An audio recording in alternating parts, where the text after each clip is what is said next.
प्यारे बच्चों, आज की इस वीडियो में हम पंजाब स्कूल शिक्षा बोर्ड की 8वीं कक्षा की हिंदी द्वितीय भाषा की पाठ्य पुस्तक आओ हिंदी सीखे में से पाठ नंबर 9 मन के जीते जीत, जो कि डॉक्टर सुनील बहल जी के द्वारा लिखा गया है, के सार अर्थात विषय वस्तु के विषय में ज्ञान हासिल करेंगे। प्यारे बच्चों, इस पाठ के मुख्य बिंदु निकालकर मैंने आपके सामने लिख दिए हैं। आपने इन्हें अपनी हिंदी विषय की कापियों पर साफ और सुंदर लिखाई में नोट कर लेना है और इन्हें अच्छी तरह से याद करना है। बच्चों, यह पाठ हमें जीवन में आशावादी बने रहने का संदेश देता है। हमें कई बार जिंदगी में ऐसा लगता है कि मानो सब कुछ खत्म हो गया हो। हम कभी किस्मत को कोसने लगते हैं तो कभी किसी और को। पर प्यारे बच्चों, रुकावटें सभी के जीवन में आती हैं, परंतु उन रुकावटों को पार वही करते हैं जो उनका दृढ़ता से सामना करते हैं। दुनिया में स्वस्थ व्यक्ति बहुत कुछ कर सकते हैं, परंतु इस दुनिया में कुछ ऐसे विकलांग व्यक्ति भी हुए हैं जिनके अनूठे साहस और दृढ़ निश्चय के आगे विकलांगता ने भी अपने घुटने टेक दिए। त्रेता युग में अष्टवक्र बहुत बड़े विद्वान हुए थे। प्यारे बच्चों, युग चार हैं। पहला है सतयुग, दूसरा है त्रेता युग, तीसरा है द्वापर युग और अब चल रहा है कलयुग।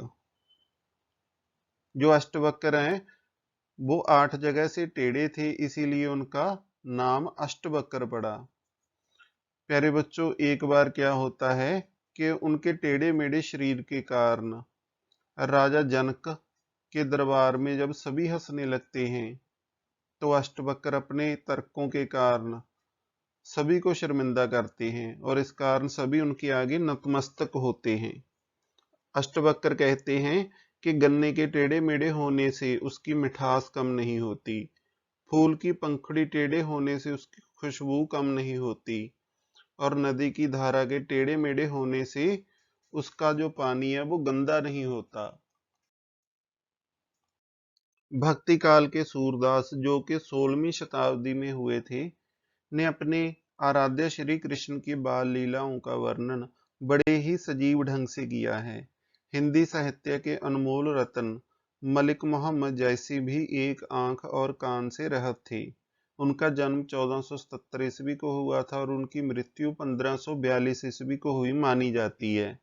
वो जब एक बार शेरशाह सूरी के दरबार में गए। प्यारे बच्चों, शेरशाह सूरी ने 1540 से लेकर 1545 ईस्वी तक राज किया था हुमायूं को हराकर। तो दरबार में शेरशाह सूरी ने मलिक मोहम्मद जैसी का मजाक उड़ाया। तो मलिक मोहम्मद जैसी ने कहा कि आप मुझ पर हंस रहे हो तो मुझे बनाने वाले ईश्वर पर। यह बात सुनकर शेरशाह सूरी बहुत शर्मिंदा हुआ और उन्होंने अपनी गलती मानकर मलिक मोहम्मद जैसी को सम्मान दिया। मलिक मोहम्मद जैसी के महाकाव्य पद्मावत के कारण इन्हें महाकवि की उपाधि मिली। पद्मावत चित्तौड़ के राजा रतन सेन व सिंगलदीप की रानी पद्मावती की प्रेम कथा है।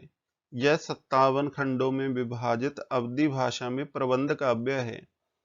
2018 में संजय लीला भंसाली ने इस पर पद्मावत फिल्म बनाई थी। इस फिल्म में शाहिद कपूर ने रतन सेन, दीपिका पादुकोण ने पद्मावती व रणवीर सिंह ने अलाउद्दीन खिलजी की भूमिका निभाई थी। प्यारे बच्चों, जो अलाउद्दीन खिलजी है वो 1296 से लेकर 1316 तक दिल्ली का सुल्तान रहा है। यह सारी घटना उसी समय के आसपास की है।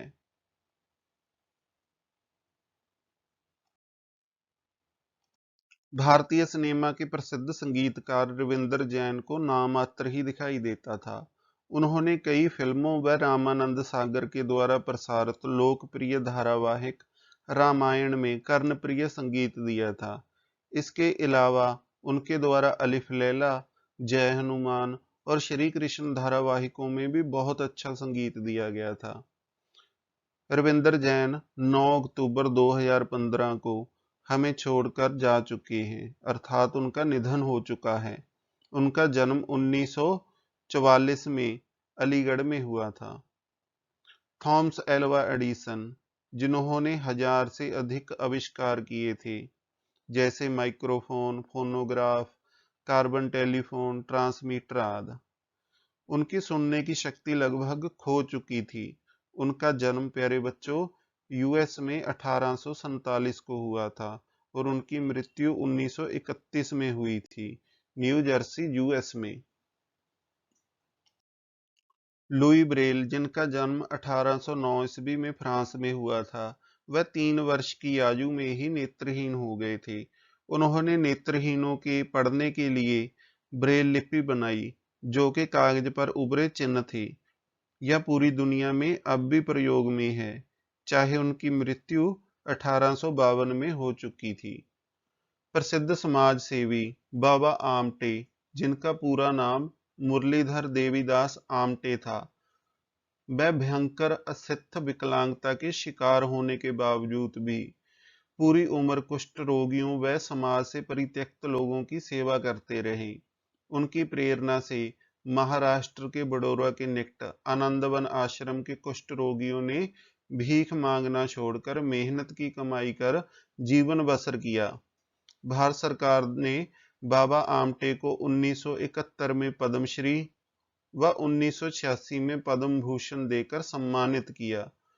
प्यारे बच्चों, जो भारत के सर्वोच्च नागरिक सम्मान हैं, उनमें से सर्वोच्च है पहले नंबर पर भारत रत्न, दूसरे नंबर पर आता है पद्म विभूषण, तीसरे नंबर पर आता है पद्म भूषण, चौथे नंबर पर आता है पद्मश्री। प्यारे बच्चों, बाबा आमटे को 1971 में मिला था पद्मश्री और 1986 में मिला था पद्म भूषण।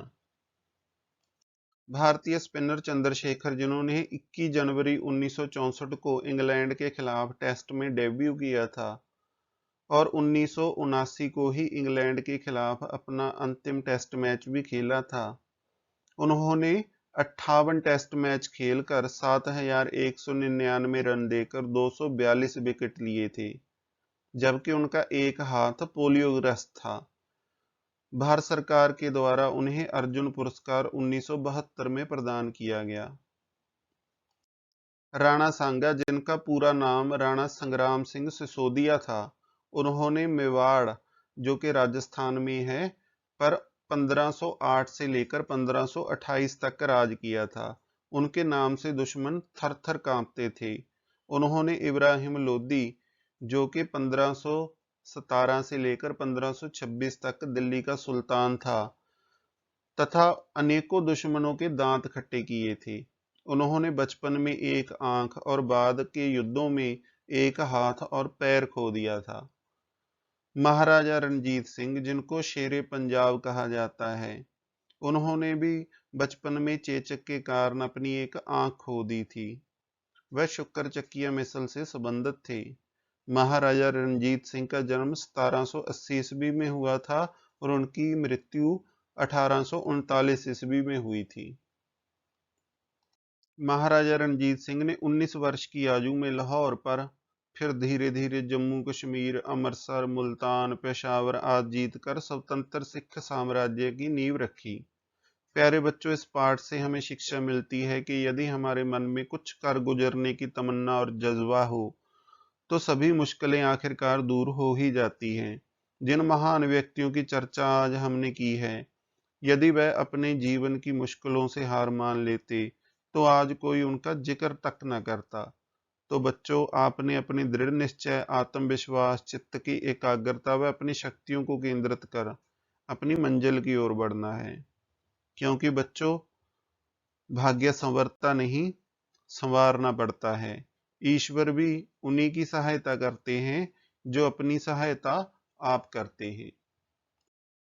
प्यारे बच्चों, इस वीडियो को सुनने व पाठ के मुख्य बिंदु नोट करने के बाद आपने अपनी हिंदी विषय की पाठ्य पुस्तक आओ हिंदी सीखे में से पाठ नंबर 9 मन के जीते जीत को पढ़ना है। पढ़ने से पहले इस पाठ से संबंधित कठिन शब्दों के अर्थ की वीडियो जरूर देखनी है और उन्हें अपनी हिंदी विषय की कापियों पर साफ और सुंदर लिखाई में लिख लेना है। आपने इस वीडियो को प्यारे बच्चों लाइक जरूर करना है और अपनी कक्षा के दूसरे विद्यार्थियों के साथ इसे ज़्यादा से ज़्यादा शेयर करना है। आपने गर्चा स्टडी पॉइंट चैनल को सब्सक्राइब करके बेल के आइकन को जरूर दबाना है, ताकि भविष्य में इस चैनल पर अपलोड होने वाले सभी शिक्षादायक वीडियो की नोटिफिकेशन आप तक सबसे पहले पहुंच सके। वीडियो के डिस्क्रिप्शन बॉक्स में आपको इस पाठ के अभ्यास का लिंक दिया गया है, आपने उसको जरूर देखना है व अपनी हिंदी विषय की कॉपियों पर साफ और सुंदर लिखाई में लिखना है। तो मिलते हैं प्यारे बच्चों किसी और वीडियो में। आपका समय शुभ हो। धन्यवाद।